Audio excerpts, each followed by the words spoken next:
महारानी लक्ष्मीबाई का जन्म और बचपन। महाराष्ट्र देश में सतारा के पास कृष्णा नदी के किनारे बाई नाम का एक गांव है, जिसमें कृष्णाराव नाम के एक सभी गुणों से संपन्न मराठी ब्राह्मण रहते थे। वे पेशवाई के समय में एक उच्च पदाधिकारी थे। उनका बलवंत नाम का एक वीर और पराक्रमी पुत्र था। उसने भी पूना के पेशवा की कृपा से सेना में एक उत्तम पद पाया था। उसके मोरोपंत और सदाशिव नाम के 2 पुत्र हुए। मोरोपंत पर द्वितीय बाजीराव पेशवा के भाई चिमाजी आपा साहब की बहुत कृपा थी। जिस समय महाराष्ट्र के अंतिम पेशवा बाजीराव ने सन 1818 ईस्वी में 8 लाख की पेंशन लेकर ब्रह्मवर्त में रहना स्वीकार किया, उस समय अंग्रेज सरकार ने चिमाजी आपा साहब को पेशवाई की गद्दी पर बिठाना चाहा, परंतु उन्होंने पेशवाई को स्वीकार न करके काशी में रहना तय किया। मोरोपंत तांबे भी उनके कृपा मात्र होने के कारण उन्हीं के साथ काशी गए और वहां उनका सारा कामकाज करते रहे। श्रीमान की ओर से उन्हें 50 रुपए मासिक वेतन मिलता था। मोरोपंत की पत्नी का नाम भागीरथी बाई था, जो बहुत सुशील, चतुर, रूपवान और अनेक गुणों से संपन्न थी। पति पत्नी में बहुत प्रेम था। कार्तिक बदी 14 संवत 1891 को मोरोपंत के घर में एक कन्या का जन्म हुआ, जिससे मोरोपंत को बहुत खुशी हुई। उनके सारे मित्र, स्नेही, बंधुओं ने इस खुशी में उनको बधाई दी। काशी के विख्यात ज्योतिषियों ने भविष्यवाणी की कि यह कन्या राजलक्ष्मी से अलंकृत होकर बहुत प्रसिद्ध स्त्री होगी। उस समय उसके कोमल अंग और शांत चेहरे को देखकर किसी को सपने में भी यह अनुमान नहीं था कि यह कन्या इतनी शूरवीर होगी और अपने पराक्रमी कार्यों से अंग्रेजों को भी चकित कर देगी। माता पिता ने इस कन्या का नाम मनुबाई रखा। यही कन्या पति के घर में जाकर लक्ष्मीबाई के नाम से प्रसिद्ध हुई। जिस समय चिमाजी आपा साहब की मृत्यु हुई, उस समय मोरोपंत के परिवार के पालन पोषण के लिए काशी में कोई सहारा न था, परंतु चिमाजी आपा के भाई बाजीराव पेशवा ने उस समय ब्रह्मवर्त में रहते थे, इन सबको अपने पास बुला लिया। बाजीराव पेशवा की भी मोरोपंत पर बहुत कृपा हुई। वे अपना समय सुखपूर्वक उन्हीं के पास बिताने लगे, परंतु दुर्भाग्यवश उनकी पत्नी की मृत्यु हो गई और हमारा चरित्र नायिका बालिका मनुबाई 4 साल की उम्र में माता से विहीन हो गई। पत्नी के मरने पर घर का कार्य मोरोपंत के सिर पर आ पड़ा। वे बालिका मनुबाई का लालन पालन खुद ही करने लगे। मनुबाई भी चंद्रकला की तरह बढ़ने लगी। वह अपने पिता के साथ साथ पुरुष मंडली में रहा करती थी। वह बचपन से ही बहुत सुंदर थी। बाजीराव पेशवा और उनके पास के लोग उस बालिका की सुंदरता को देखकर उसको छबीली कहकर पुकारते थे। बाजीराव के दत्तक पुत्र नाना साहब और राव साहब भी उस समय बालक ही थे। वे दोनों मनुबाई के साथ अनेक प्रकार के खेल खेला करते थे। प्राचीन शिक्षा प्रणाली के अनुसार मनुबाई की शिक्षा का भी प्रबंध किया गया। वह अपनी स्वाभाविक चंचलता के कारण वह नाना साहब को जो भी करते देखती उसे करने के लिए जिद करती। जब कभी वे घोड़े पर सवार होकर हवा खाने के लिए बाहर जाते थे, तब वह भी उनके साथ घोड़े पर सवार होकर जाती थी। इस बारे में यह किंवदंती प्रसिद्ध है कि एक दिन नाना साहब हाथी पर सवार होकर घूमने को निकले। मनुबाई भी हाथी पर सवार होने की जिद करने लगी। बाजीराव ने नाना साहब को मनुबाई को हाथी पर बैठा देने का इशारा किया, परंतु नाना साहब ने देखी अनदेखी करके अपने पिता के इशारे पर बिल्कुल ध्यान नहीं दिया। इधर मनुबाई अपनी जिद को नहीं छोड़ रही थी। उसकी जिद को देखकर मोरोपंत को गुस्सा आ गया और वे गुस्सा होकर बोले, क्या तुम्हारे भाग्य में हाथी लिखा है? क्यों बेकार में जिद कर रही हो? मनुबाई ने चंचलता पूर्वक तुरंत उत्तर दिया, हाँ, मेरे भाग्य में 1 घोड़ा 10 हाथी लिखे हैं। यह वाक्य समय पाकर वास्तव में सच सिद्ध हुआ। कहने का तात्पर्य यह है कि मनुबाई ने बाजीराव पेशवा के दत्तक पुत्र के साथ साथ विद्या, अभ्यास, शारीरिक व्यायाम तथा युद्ध कला आदि की उपयुक्त शिक्षा प्राप्त की।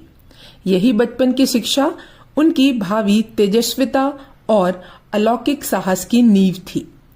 जब मनुबाई के जवानी के चिन्ह दिखाई देने लगे तब मोरोपंत को पुत्री के विवाह की चिंता हुई। वे रात दिन इसी चिंता में मग्न रहने लगे। ब्रह्मावर्त में उनकी जाति का कोई ब्राह्मण नहीं था जिसके साथ वे अपनी पुत्री का विवाह की बात करते। देवयोग से एक दिन तात्या दीक्षित नाम के एक प्रसिद्ध ज्योतिषी झांसी से बाजीराव से मिलने के लिए ब्रह्मावर्त आए। मोरोपंत ने इस अवसर को अच्छा समझकर अपनी पुत्री मनुबाई की जन्मपत्री उन्हें दिखाकर कहा कि यदि इसके योग्य कोई वर आपके ध्यान में झांसी या किसी अन्य स्थान में हो तो कृपा करके मेरे इस भार को हल्का कीजिए। दीक्षित जी ने जन्मपत्री देखकर कहा कि भविष्य में यह लड़की किसी राजपद पर बैठेगी। थोड़े दिनों बाद सन 1842 ईस्वी में झांसी के महाराज श्रीमान गंगाधर राव के साथ मनुबाई का विवाह बहुत धूमधाम से संपन्न हुआ। विवाह के समय एक अद्भुत घटना घटी। जिस समय फेरे पड़ रहे थे, वर कन्या के दुपट्टों की गांठ बांधी जा रही थी। उस समय मनुबाई ने पुरोहित से कहा कि पुरोहित जी, गांठ खूब मजबूत बांधिए। यह वाक्य सुनकर लोगों को बहुत आश्चर्य हुआ। उस समय इस वाक्य से उसका यही मतलब था कि मेरी और पति की प्रेम गांठ मजबूत बनी रहे। पति के घर में मनुबाई का नाम लक्ष्मीबाई रखा गया। विवाह के बाद गंगाधर राव ने लड़की के पक्ष वालों को बहुत सारे पुरस्कार दिए। मोरोपंत को भी 300 रुपए मासिक देकर झांसी दरबार में एक सरदारी की जगह दी गई। मोरोपंत की पहली पत्नी का देहांत हो गया था। उन्होंने अब तक अपना दूसरा विवाह नहीं किया था, परंतु झांसी आने पर गुलासराय के वासुदेव शिवराव खानवलकर की पुत्री के साथ उन्होंने दूसरा विवाह कर लिया। मोरोपंत की इस पत्नी का नाम चिमनाबाई था। यहाँ पर अब झांसी का भी थोड़ा सा वर्णन करना जरूरी है, क्योंकि यह भ्रम ना हो जाए कि मराठी ब्राह्मणों का राज बुंदेलखंड प्रांत में किस प्रकार हुआ। वे तो दक्षिण के निवासी थे। मध्य भारत में बुंदेलखंड नाम का एक प्रांत है। बुंदेलखंड अर्थात बुंदेले लोगों की रहने की जगह। बुंदेले राजपूतों की एक जाति का नाम है। बुंदेले नाम से प्रसिद्ध होने का एक कारण यह है कि काशी में जिस समय क्षत्रियों का राज्य था, उस समय उनके वंश में पंचक नामक एक राजा हुआ। उसको उसके भाइयों ने राज्य से बाहर निकाल दिया। वह दुखी होकर घूमता फिरता विंध्याचल पर्वत पर विंध्यवासिनी देवी के मंदिर में गया और वहां राज्य प्राप्ति के लिए देवी की आराधना करने लगा। बहुत दिनों तक तपस्या करने के बाद देवी को प्रसन्न करने के लिए उसने अपना सिर काटकर देवी के आगे रख दिया। इस बात से प्रसन्न होकर देवी ने उसको दर्शन दिए और वरदान मांगने को कहा। उसने वरदान मांगा कि मुझे राज्य प्राप्त हो। देवी ने प्रसन्न होकर उसे वर दिया कि तुम्हें राज्य प्राप्त होगा। उसके सिर काटने से खून की कुछ बूंदें देवी पर भी पड़ी थी। उन्हीं बिंदुओं के पड़ने से देवी ने उसे बिंदु अथवा बिंद कहकर संबोधित किया था। उसी का बदलते बदलते बुंदेला शब्द हो गया। बुंदेलखंड बहुत रमणीय, विस्तृत और प्रसिद्ध प्रदेश था।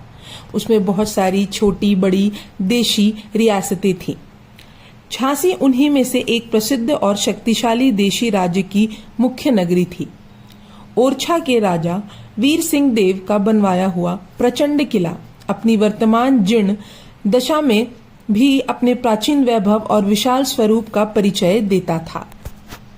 झांसी की प्राचीनता के विषय में अधिक प्रमाण नहीं मिलते। केवल सन 1500 ईस्वी में इसका कुछ वृतांत पता चलता है। पहले यह प्रांत ओरछा के राजा वीर सिंह देव के अधीन था। उस समय झांसी एक छोटा सा गांव था, परंतु वीर सिंह देव ने वहां एक बहुत बड़ा किला बनवाया। महाराज वीर सिंह देव बहुत पराक्रमी राजा थे।